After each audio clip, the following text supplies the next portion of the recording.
today. Looks like it's going to be a beautiful day. We are continuing on with our man Jacob this morning. Actually, he has been renamed Israel at this point. So Israel, / Jacob, is ready to meet his brother, who he hasn't seen in over 20 years. So he sees his brother approaching in the distance with a great group of men with him. Again, just like we talked about last time, assuming the worst, as we always do, Jacob separates his family out by favor.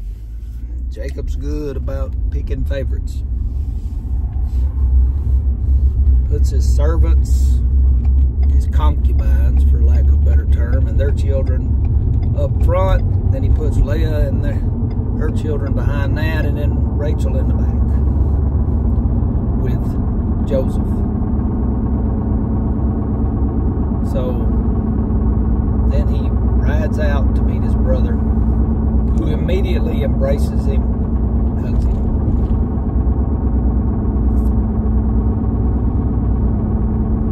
Just like that, he missed his brother. All that other didn't matter. And the reason it didn't is because just as God had blessed Jacob, he had also blessed Esau.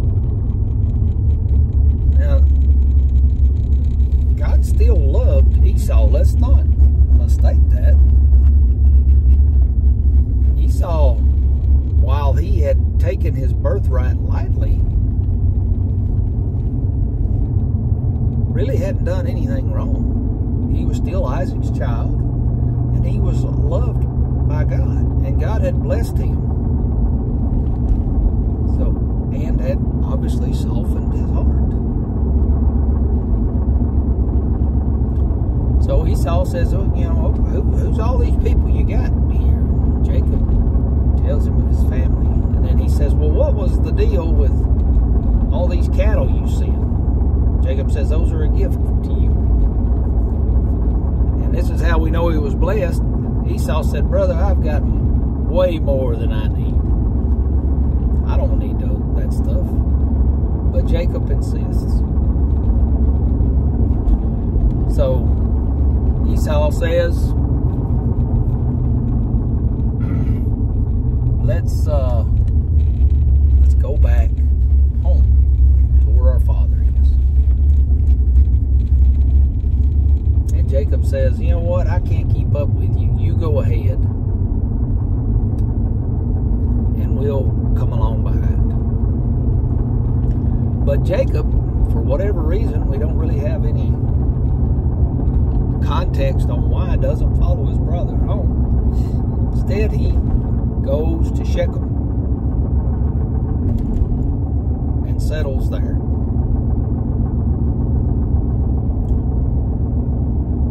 While he's there, his one daughter goes into town and is raped. But the person who rapes her, you know, we go a little dark here.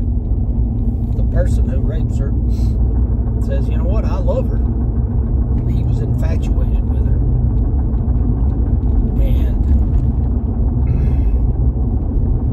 he wants to marry her.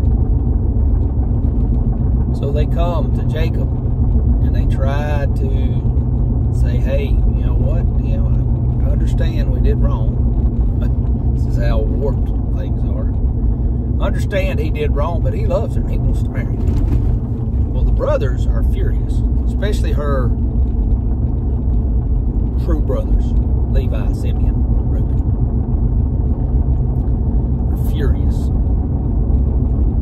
And they're like, well, you know, she can't marry you because you're not circumcised. To be one of us, you have to be circumcised. So they agree, and they go back into the town.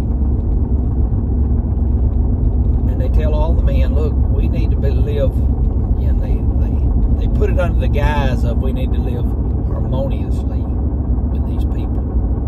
In order to do that, we have to be circumcised. And they all agree. And at first I thought, well, man, that's these old boys has obviously got some serious influence with the people around them, because I don't like anybody that much. But then if you read on, it says, look at all the, basically the guy says, the leader says, look at all the stuff they got. And if we'll live, we'll do this, and we'll live harmoniously with them, quote unquote harmoniously. All that stuff's going to end up ours. We're going to end up with it. So his true motivation was greed. And the true motivation of the ones that went along with him was greed. That's always a good tactic to get people to do what they wouldn't normally do.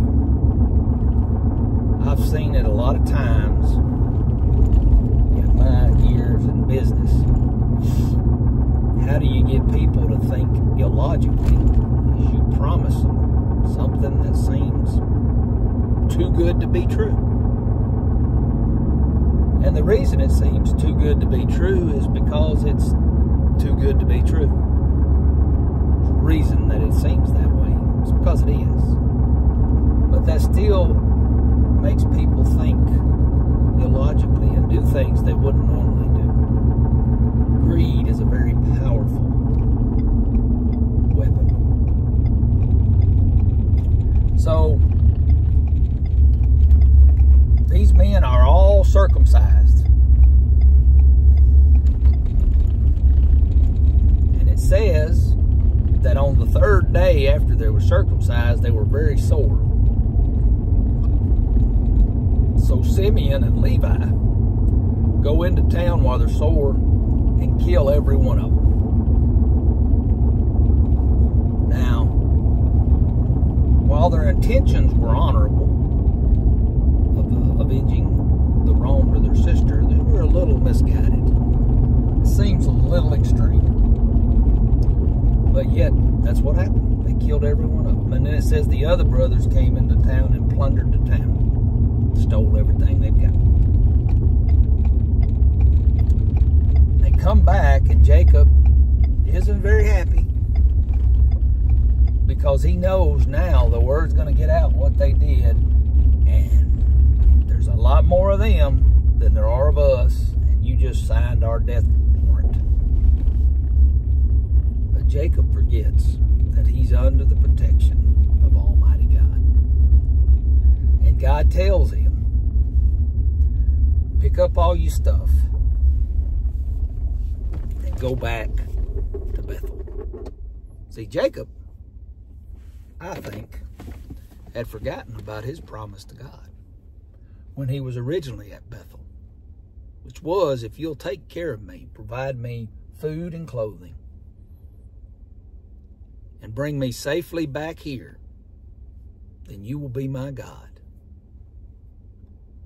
You know, I'm going to say that slipped Jacob's mind, just like things slip my mind a lot of times.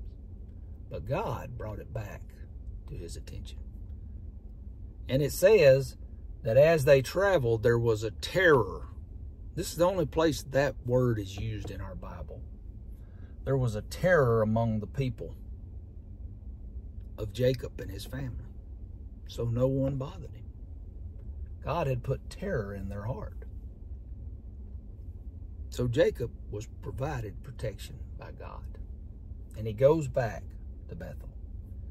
And God again reminds Jacob of his covenant with he and Abraham and Isaac. And repeats it. And while there, now, let's talk about one important point. Before they went, Jacob made all his family come together and burn all their idols and all their pagan things.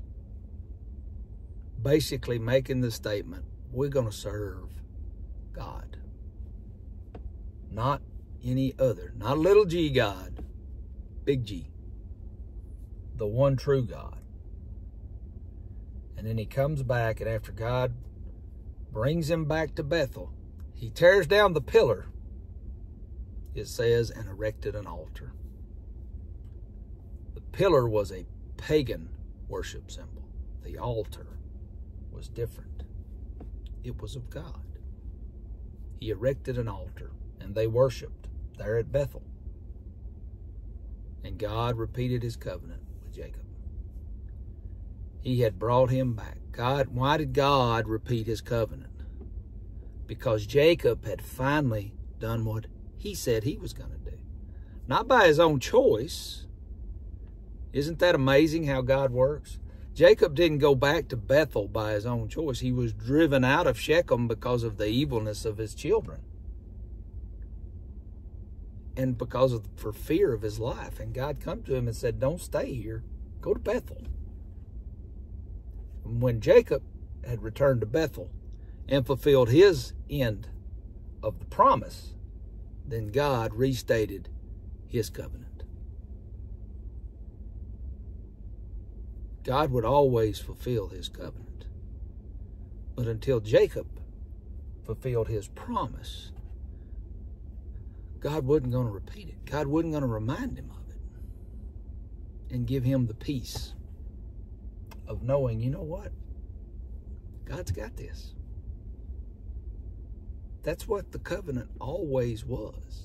When God repeated it to Abraham, Isaac, and Jacob. Peace. I got this.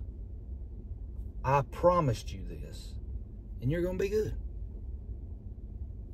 Same thing we get from him when we go to him with our hat in our hand. Peace that surpasses all understanding. I pray that you have that peace. And if not, reach out to God. He'll give it to you. He wants to. He loves you. God bless you. I hope you have a great day.